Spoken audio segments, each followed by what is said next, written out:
What if the secret to financial freedom wasn't held by a modern billionaire, but by the last great Roman emperor? A man who commanded legions and ruled an empire of some 60 million people, yet held a key to wealth that had nothing to do with power or riches. Marcus Aurelius had access to almost unimaginable wealth, but he chose to live with discipline and restraint. He saw firsthand how the hunger for more could corrupt even the most powerful people in Rome. Today, in a world obsessed with get-rich-quick schemes, crypto speculation, and algorithm-fueled trading, we're told the answer to our problems is just $1 more away. But what if that's a lie? What if the real path to wealth isn't about getting more, but wanting less? We're about to uncover the financial habits of this philosopher-emperor and see how his ancient Stoic principles are a secret weapon for modern wealth. We'll connect his imperial decisions and personal mindset directly to strategies you can use to build your own empire, not of land and gold, but of freedom and tranquility. Stick with us and you'll learn the #1 Stoic secret that could change how you think about money forever.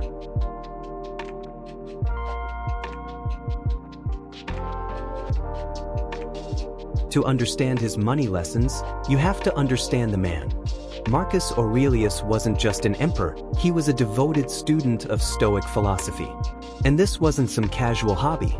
His personal journal, which we know as Meditations, is one of the greatest works of philosophy ever written.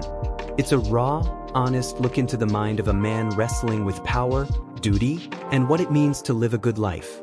He ruled during a time of non-stop crisis, wars on the frontier, rebellions, and a devastating plague that tore through the empire. The financial strain on Rome was immense.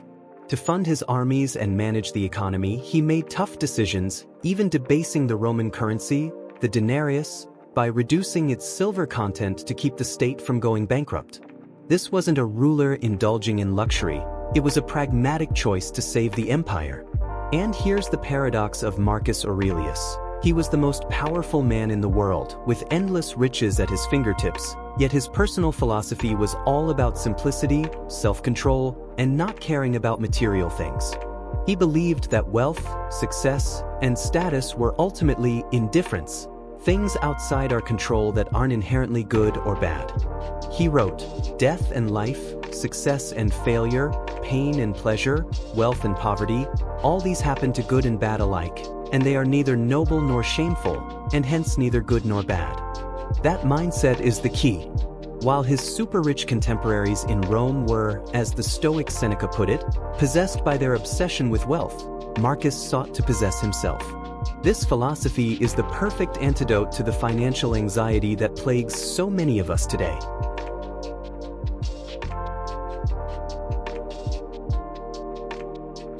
Let's be real for a second. Is our relationship with money healthy? We're bombarded with a million messages a day telling us we're not enough. You don't have enough. Your car isn't new enough. Your house isn't big enough. Your portfolio isn't growing fast enough. It creates this constant, low-grade anxiety, a fear of missing out that makes us feel like we're always playing catch-up. We chase promotions for the status, not the work. We buy things we don't need to impress people we don't even like. We check our investment apps a dozen times a day, riding an emotional roller coaster with every market swing. We're trapped in what the Stoics would call a state of vice, a life run by irrational emotions like greed, envy, and fear. Seneca once wrote, "The poor lack much, the greedy everything." That's our modern sickness. We've become insatiable. But what if the cure isn't in a bigger bank account, but in a stronger mindset? This is where the practical lessons from Marcus Aurelius give us the weapons to fight back.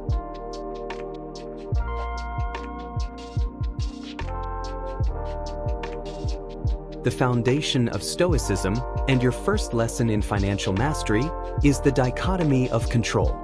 The philosopher Epictetus said it best: "The chief task in life is simply this, to identify and separate matters so that I can say clearly to myself which are externals not under my control, and which have to do with the choices I actually control." Think about your financial life. What's really outside your control? The stock market's daily chaos, interest rate hikes, a global recession, a tech company laying off 10% of its people. These are externals. Worrying about them, to a Stoic, is a form of insanity. It's like getting mad at the rain. You can't change it, you can only let it ruin your day. Now, what is in your control? Your savings rate, your spending habits, your investment strategy, the financial knowledge you gain, how you react to a market crash. This is your inner citadel. This is the fortress where you are king. The modern financial world is designed to make you obsess over the externals. It preys on your fear and greed. The Stoic approach is to ruthlessly focus only on what you can control. You can't control whether the S&P 500 goes up or down today, but you can control the automatic transfer of $500 from your paycheck into your retirement account. You can't control inflation, but you can control your decision to cancel subscriptions you don't use and cook at home instead of ordering takeout. So, here's what you do: automate your good habits. Set up automatic savings and investments. Create a budget that actually works for you. This isn't about restriction, it's about freedom. Every process you automate, every choice you make based on logic instead of emotion, is another stone in the wall of your inner citadel, protecting your peace of mind from the chaos outside.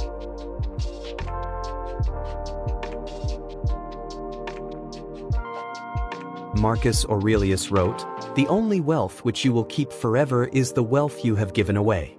That seems completely backward until you understand the Stoic view on desire. They taught that true wealth isn't about having a lot, but wanting very little. Our consumer culture is a machine built to manufacture desire. It creates a gap between what you have and what you think you need to be happy. The Stoic antidote is a powerful exercise called voluntary discomfort. The wealthy philosopher Seneca, a Stoic who lived before Marcus, actually did this. He would set aside days to live as if he were poor, eating plain food, wearing his roughest clothes, sleeping on the floor. Then he'd ask himself, "Is this the condition that I so feared?" The point wasn't to glorify poverty. It was to vaccinate himself against the fear of loss. By choosing a little hardship, he knew he could handle a lot of it if life forced it on him. He broke the psychological grip that comfort and luxury had on him. So, how can you use this today? You don't have to sleep on the floor. Try microdoses of voluntary discomfort. Attempt a no-spend weekend once a month. Live on a bare-bones budget for 1 week just to see the difference between your needs and your wants. Try fasting for a day. Take cold showers. These small acts of self-discipline recalibrate your definition of enough. You start to appreciate what you already have so much more. You realize your happiness isn't tied to your next purchase. You break the cycle of lifestyle inflation, where every raise gets eaten by a more expensive lifestyle. This is how you create a surplus. This is how you get truly wealthy. By wanting less, you gain the freedom to own your life, not just your stuff.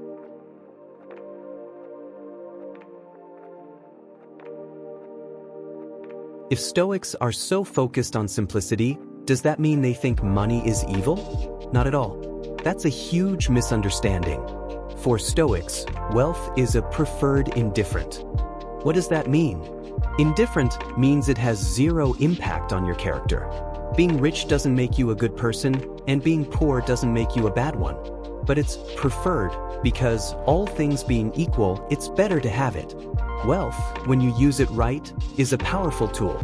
It can provide for your family, give you freedom, and let you help others. The danger starts when you see wealth as a trophy instead of a tool. It's when your self-worth gets tangled up with your net worth. In Meditations, Marcus Aurelius reminds himself to receive wealth or prosperity without arrogance, and be ready to let it go. He saw wealth as something to be managed responsibly for the common good, not hoarded for personal glory. For him, being truly wealthy meant being able to help someone without needing anything in return. That's using wealth as a tool for virtue. So how do you put this into practice? Redefine your relationship with money. Stop seeing it as a scorecard for your life and start seeing it as a resource to build the life you actually want. First, define what enough means to you. What's the real number you need to live a good life based on your values, not society's? Putting a number on it gives you a stopping point, something Seneca noted the rich rarely have. Second, align your spending with your values. Don't just track expenses, audit them. Does your spending reflect what's important to you, family, learning, health, experiences? Or does it just reflect a need for status? When your use of money becomes an expression of your deepest values, you're practicing Stoic wisdom. If these ancient lessons are hitting home in your modern life, do us a favor and hit the like button and subscribe to Wealth Saga. We're all about uncovering timeless wisdom for building real wealth, and your support helps us make more content just like this.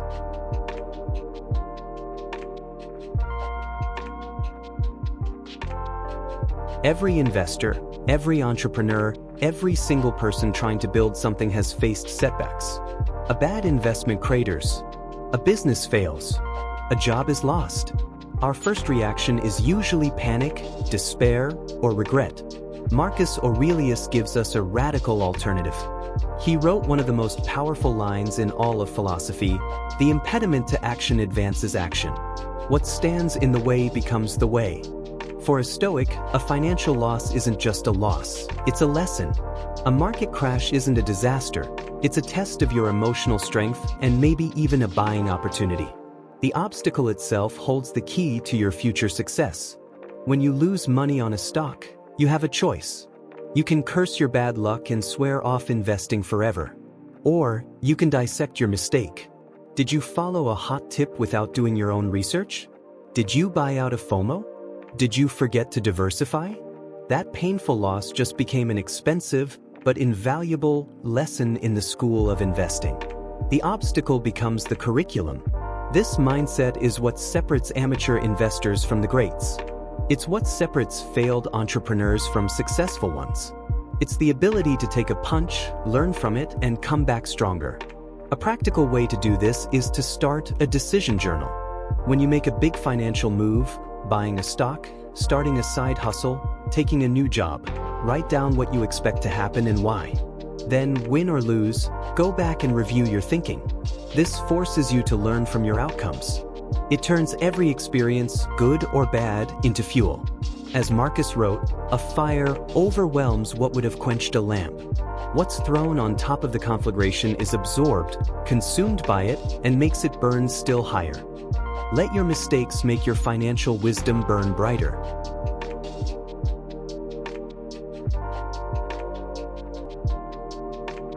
There's one last lesson, and it might be the most important one. The Stoics were obsessed with a single, sobering thought: memento mori. Remember, you must die. This isn't supposed to be morbid, it's supposed to be clarifying. Marcus Aurelius constantly reminded himself how short life is. He wrote, "You could leave life right now. Let that determine what you do and say and think." A thought like that puts everything in perspective, doesn't it? In the world of finance, memento mori is the ultimate cure for the pointless, endless accumulation of wealth. Why are you building it? Is the goal to die with the biggest number in your bank account? Or is it to live a good life? Your time is your most precious and finite resource. It's the one asset you're guaranteed to run out of. Money, on the other hand, can always be made again. The Stoic use of money, then, is to convert it into the one thing that truly matters: a life of purpose and freedom. Use your money to buy back your time. This could mean reaching financial independence so you can quit a job that crushes your soul. It could mean spending money on experiences with people you love instead of on more stuff. It could mean funding your education to chase work you find truly meaningful. Don't fall into the I'll be happy when I retire. I'll be happy when I'm a millionaire. The Stoics teach that the only time you really have is right now. Your wealth should serve your life, not the other way around. Is your financial plan designed to help you live more fully today? Or is it just pushing happiness off into a future that isn't guaranteed? Let the thought of your own mortality be a filter for your financial decisions. Does this purchase, this investment, this career path move you closer to a life of purpose and tranquility? Or does it just add more noise and distraction? The wisdom of Marcus Aurelius isn't about becoming a passive monk who rejects the world. It's about becoming a warrior in the battlefield of your own mind. We've covered 5 lessons that are just as critical today as they were in ancient Rome. First, master your inner citadel by focusing only on what you actually control. Second, desire less and own more by practicing voluntary discomfort to break the chains of consumerism. Third, view wealth as a tool, not a trophy, using it to serve your values, not your ego. Fourth, remember that the obstacle is the way, turning every financial setback into a powerful lesson. And finally, memento mori, remember you will die, and let that guide you to use your money to live a full and meaningful life now. True wealth isn't about what's in your bank account, it's about your freedom. Freedom from financial anxiety, freedom from the opinions of others, and the freedom to live a good life. The real empire you should be building is the one within. I'll leave you with this final thought from the philosopher-emperor himself. The happiness of your life depends upon the quality of your thoughts. What's the biggest financial challenge you're facing right now? Share it in the comments below, and let's discuss how these Stoic principles might help. And if this video gave you a new perspective, don't forget to like, subscribe to Wealth Saga, and share this with someone who needs to hear it. Thanks for watching.